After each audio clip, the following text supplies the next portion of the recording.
Em nome do Pai, do Filho e do Espírito Santo. Amém. Inspirai, Senhor, as nossas ações e ajudai-nos a realizá-las, para que em vós comece, em vós termine tudo que fizermos, por Cristo nosso Senhor. Amém. Em nome do Pai, do Filho e do Espírito Santo. Amém. Salve Maria Imaculada e viva Cristo Rei. Eu sou Tiago Bruno, missionário e jornalista católico, aqui para o canal Católicos de Verdade. Neste vídeo, eu quero trazer duas situações que me impactaram. A primeira, um grande mistério. Lá em Minas Gerais, nordeste de Minas Gerais, na cidade de João Pinheiro, no último dia 13, teve ali uma romaria, teve uma procissão com a imagem de Santa Luzia, em Santa Luzia da Serra.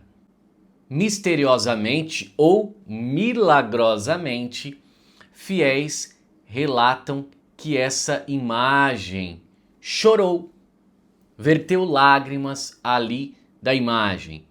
Eu já vou colocar aqui e também eu quero mostrar a paróquia, a igreja da Aparição de Nossa Senhora lá em Belém, na Cisjordânia, onde Nossa Senhora tocou a coluna e ficou a marca dos 5 dedos de Nossa Senhora. Fantástico. Mas antes, eu queria rapidamente falar da Livraria Católicos de Verdade. Estamos com a promoção de Natal, crucificados com 76% de desconto, de 105 por apenas 25 e alguns centavos. Esse livro aqui conta toda a trajetória da perseguição dos cristãos por conta do Islã e também voltamos com a Catena Áurea com 47% de desconto, promoção de Natal. Também quero falar das cadeias, as cadeias mais resistentes que eu conheço. Você encontra na Mater Ecclesi loja. E se você utilizar o nosso cupom Católicos10, você ganha 10% de desconto. Então vamos aproveitar as cadeias mais fortes que eu conheço. Eu sempre tive problema com cadeias que arrebentavam. Essa daqui, ó, 100% garantia de não quebrar. Perfeito. Então, vamos lá ao município de João Pinheiro, na procissão de Santa Luzia, que verteu lágrimas e os fiéis estão emocionados e muitos estão falando que é um mistério ou milagre. Vamos ver. Acabou de dobrar a corrida da Bahia.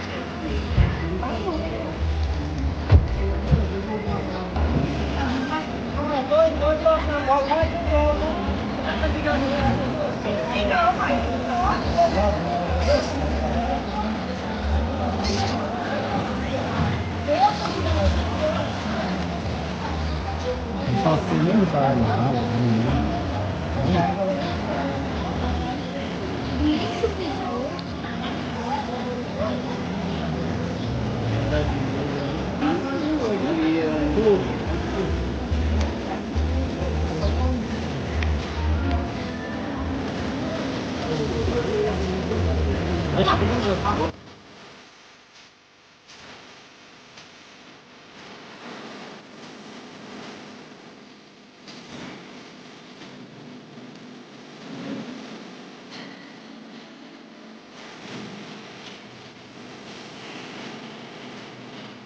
Um mistério de fé marcou o encerramento da festa da comunidade rural de Santa Luzia da Serra no dia 13 de dezembro. Devotos relataram um fenômeno impressionante. A imagem da santa teria chorado logo após uma carreata. Testemunhas afirmaram que os olhos da padroeira ficaram marejados, avermelhados, sem que houvesse chuva ou explicação natural no momento, levando muitos fiéis a lágrimas e orações imediatas. O episódio fortaleceu a devoção na região. Vale lembrar que, segundo as novas diretrizes do Vaticano, a Igreja Católica agora foca mais nos frutos espirituais, aumento da fé e união, do que na comprovação científica sobrenatural para permitir a devoção. Para a comunidade que presenciou a cena, foi um sinal sagrado que dispensou qualquer explicação lógica. Então aqui eu pego essa reportagem do JP Agora Oficial. Quero saber qual é a opinião de cada um que está vendo, o que vocês acham. Será que foi algo sobrenatural ou não? Deixe a sua opinião aqui nos comentários. Eu sempre digo, Deus manda os seus sinais para que creiamos, para que aumentemos a nossa fé e também para que haja a nossa conversão. Cada um faz o que quiser, nós temos a liberdade, né, de crer ou não crer, e nós temos a liberdade também de viver da forma que quisermos. No final, a colheita é para todos. Cada um sabe ou busque fazer o que acha melhor. Preferimos que todos se convertessem, mas nem todos querem abrir o coração ao Senhor. Vamos então agora a um fato que eu não conhecia, mas que também marcou profundamente os meus olhos quando vi, que foi a publicação do Padre Reinaldo Bento sobre a aparição da Virgem Maria em Belém e a impressão dos seus dedos na coluna da Igreja da Natividade. Certa vez, em um tempo de constantes terremotos em Belém, lá na Cisjordânia, durante um terremoto muito forte, o vigário do templo viu uma mulher e perguntou à mulher quem era ela. Ela o pegou na mão e eles seguiram até o pilar específico. E formando com os dedos o sinal da cruz, ela pousou os dedos no pilar. O granito amoleceu naquele momento como se fosse lama, recebendo as impressões digitais da nossa Virgem Maria, que era esta mulher em particular. E até hoje existem estes 5 buracos nesse pilar em particular. Com esse gesto, a Mãe de Deus, como ela mesma disse, prometeu sempre que protegeria o templo dos terremotos.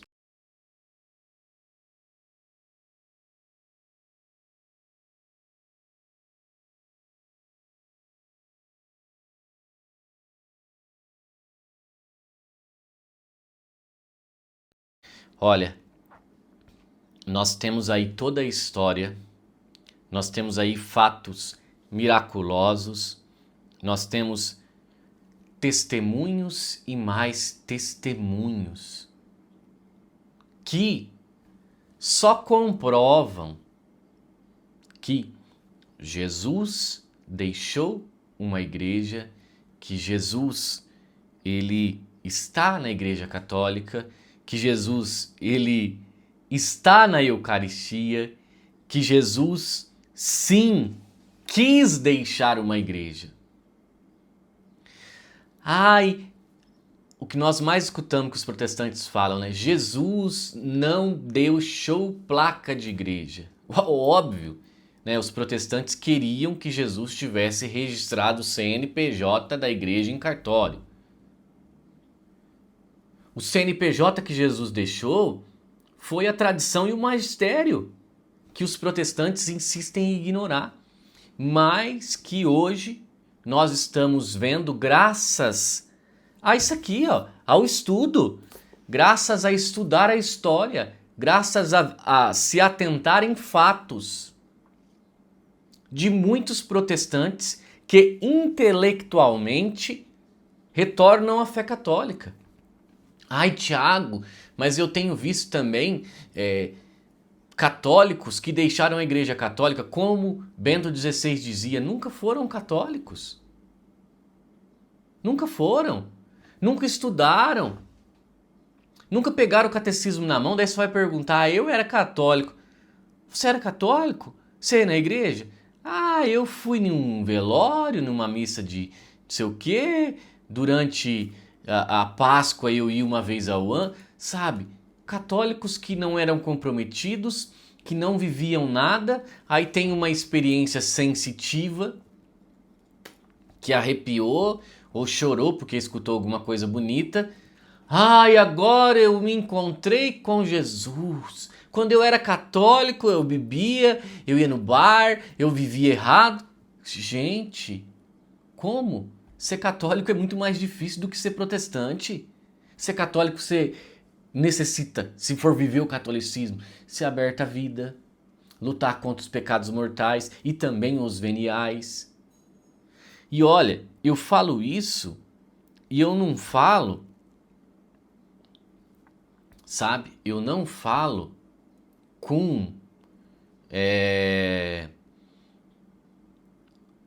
desconhecimento. Eu tenho uma parte da minha família que é toda protestante.